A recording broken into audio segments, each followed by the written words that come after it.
Este contenido es una producción de More God Foundation.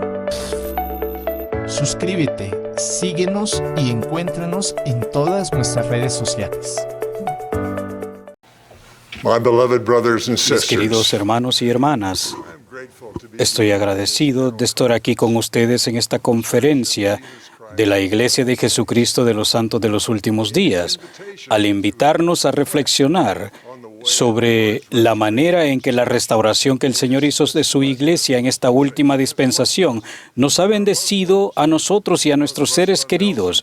El presidente Russell M. Nelson prometió que nuestra experiencia sería no solo memorable, sino inolvidable. Mi experiencia ha sido memorable, como estoy seguro de que la de ustedes también. El que sea inolvidable o no depende de cada uno de nosotros. Eso es importante para mí porque la experiencia de prepararme para esta conferencia me ha cambiado de una manera que deseo que sea duradera. Permítanme explicarlo. Mi preparación me llevó al registro de un acontecimiento de la restauración. Había leído sobre ello muchas veces, pero para mí siempre había sido el informe de una reunión importante en la que participó José Smith, el profeta de la restauración. Pero esta vez, en ese relato, pude ver cómo el Señor nos guía a nosotros, sus discípulos, en su iglesia. Vi lo que significa para nosotros, seres mortales, ser guiados por el Salvador del mundo, el Creador, que conoce todas las cosas, pasadas, presentes y futuras. Él nos enseña paso a paso y nos guía sin obligarnos nunca. La reunión que estoy describiendo constituyó un momento crucial de la restauración. Fue una reunión en un día de reposo. Se celebró el 3 de abril de 1836 en el templo de Kirtland, en Ohio, 7 días después de que se dedicó.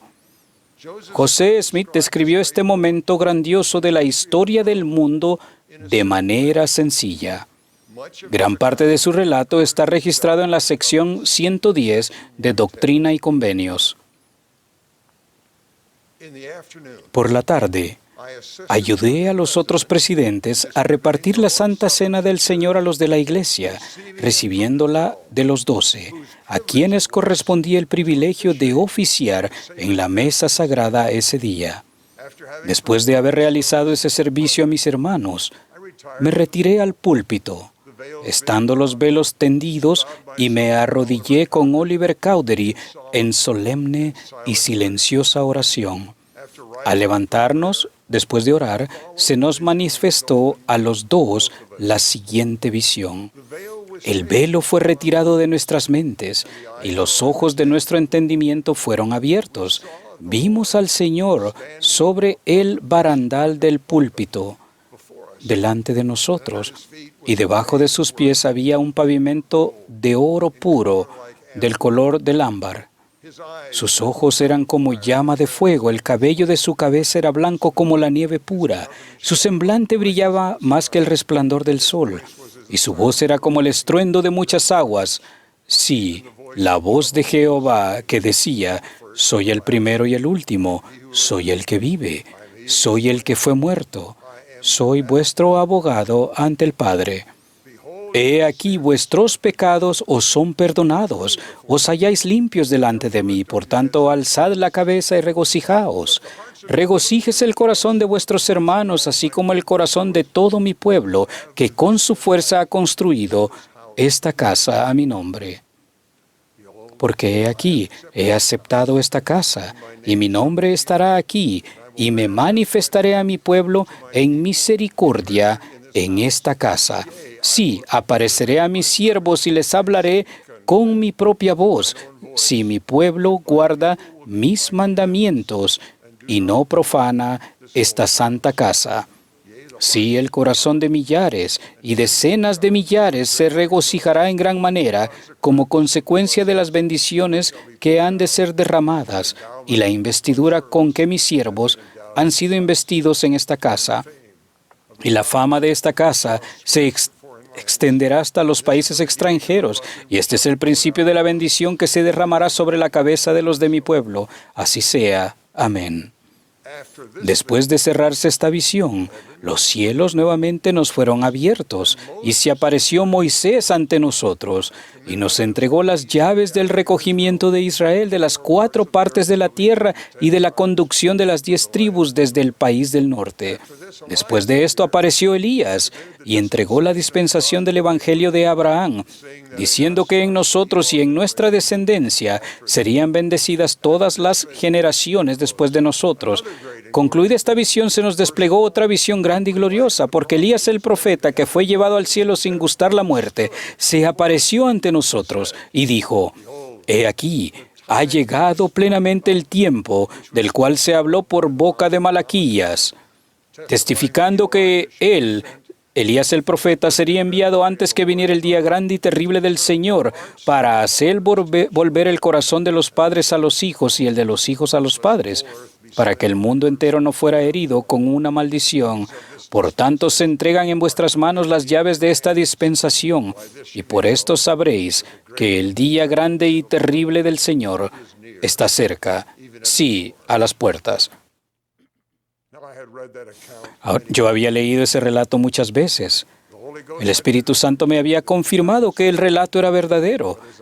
A medida que estudiaba y oraba para prepararme para esta conferencia, llegué a ver con mayor claridad el poder del Señor para guiar con detalle a sus discípulos en su obra. 7 años antes de que Moisés entregara a José Smith las llaves del recogimiento de Israel en el templo de Kirtland, José aprendió en la portada del Libro de Mormón que su propósito era mostrar al resto de la casa de Israel para que conozcan los convenios del Señor y sepan que no son ellos desechados para siempre. En 1831 el Señor le dijo a José que el recogimiento de Israel comenzaría en Kirtland, y desde allí irán a todas las naciones los que yo quisiere, pues Israel será salvo y lo guiaré. Si bien la obra misional era necesaria para recoger a Israel, el Señor enseñó a los 12, quienes llegaron a ser algunos de los primeros misioneros: recordad, no debéis ir a otras naciones hasta que recibáis vuestra investidura. Parece que el templo de Kirtland era importante en el plan paulatino del Señor por al menos 2 razones. Primero, Moisés esperó a que el templo estuviera terminado para restaurar las llaves del recogimiento de Israel. Y segundo, como enseñó el presidente Joseph Fielding Smith, el Señor mandó que los santos edificasen un templo en el cual Él pudiera revelar las llaves de la autoridad y donde los apóstoles pudieran ser investidos y preparados para podar su viña por última vez. Aunque la investidura del templo como la conocemos hoy en día no se administró en el templo de Kirtland, en cumplimiento de la profecía, las ordenanzas preparatorias del templo comenzaron allí, junto a un derramamiento de manifestaciones espirituales que armaron a aquellos llamados a ser misioneros con la investidura prometida de poder de lo alto, que condujo a un gran recogimiento por medio del servicio misional. Después de que se entregaban a José las llaves del recogimiento de Israel, el Señor inspiró al profeta a enviar a los miembros de los 12 en misiones. A medida que estudiaba, me quedó claro que el Señor había preparado en detalle la vía para que los 12 fueran en misiones al extranjero, donde había personas preparadas para creer en ellos y apoyarlos. Con el tiempo, miles de personas serían llevadas por medio de ellos a la iglesia restaurada del Señor. Según nuestros registros, se estima que entre 7.500 y 8.000 personas fueron bautizadas durante las 2 misiones de los 12 a las Islas Británicas.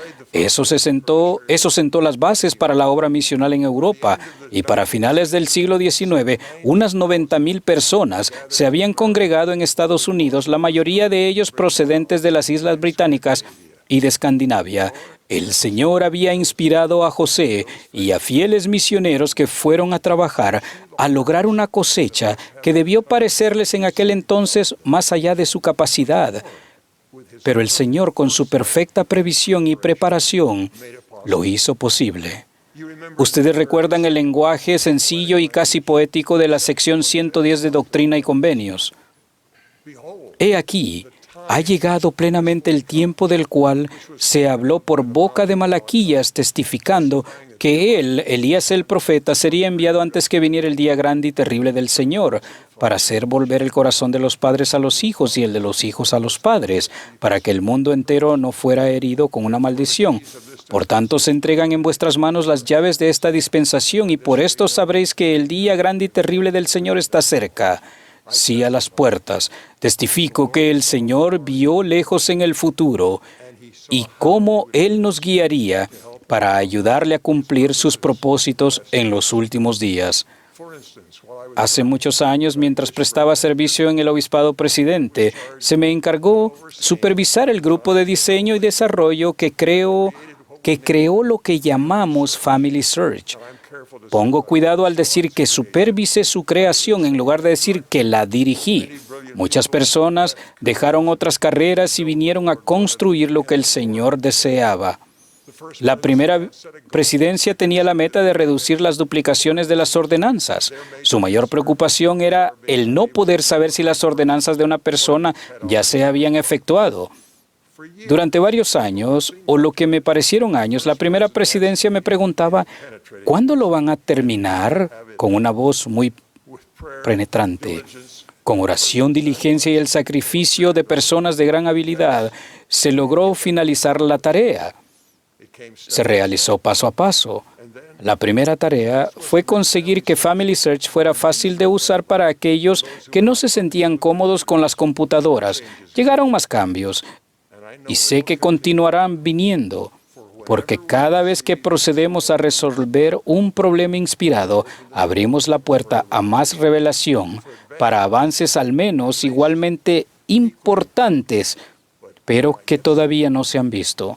Incluso hoy en día, Family Search se está convirtiendo en lo que el Señor necesita para parte de su restauración, y no solo para evitar la duplicación de ordenanzas. El Señor nos permitió realizar mejoras para ayudar a las personas a desarrollar sentimientos de familiaridad y aún de amor por sus antepasados y efectuar dichas ordenanzas a favor de ellos. Ahora, el Señor sabía qué pasaría. Los jóvenes se están convirtiendo en mentores de computación para sus padres y miembros del barrio. Todos han hallado gran gozo en ese servicio. El espíritu de Elías está cambiando los corazones de jóvenes, mayores, niños, padres, nietos y abuelos. Los templos volverán a programar con alegría oportunidades para efectuar bautismos y otras ordenanzas sagradas. El deseo de servir a nuestros antepasados y el vínculo entre padres e hijos están creciendo. El Señor lo vio venir, lo planeó, paso a paso, como lo ha hecho con otros cambios en su iglesia. Ha levantado y preparado a personas fieles que eligen hacer bien las cosas difíciles. Siempre ha sido paciente para ayudarnos a aprender línea por línea, precepto por precepto, un poco aquí y un poco allí. Él es firme en cuanto al momento para llevar a cabo sus propósitos, pero se asegura de que el sacrificio a menudo suponga o conlleve una bendición continua que no habíamos previsto. Para concluir, expreso mi gratitud al Señor, aquel que inspiró al presidente Nelson a invitarme a hacer el sacrificio de prepararme para esta conferencia. Cada momento y cada oración que dediqué a mi preparación trajo una bendición. Invito a todos los que escuchen este mensaje o lean estas palabras a tener fe en que el Señor está guiando la restauración de su evangelio y su iglesia. Él va delante de nosotros. Él conoce el futuro a la perfección. Él les invita a la obra. Él se une a ustedes en dicha obra. Él tiene preparado un plan para el servicio de ustedes. Él los ama. Y al grado que se sacrifiquen, sentirán gozo al ayudar a los demás a levantarse y estar preparados para su venida. Testifico de que Dios el Padre vive, Jesucristo vive, esta es su iglesia, Él les conoce, Él les guía en el servicio de este reino, el reino de Dios. Yo les doy mi testimonio de que Él les ama, que Él ha preparado el camino para ustedes y que va ante su diestra y siniestra en todo servicio que le brinden a Él, en el sagrado nombre de Jesucristo. Amén.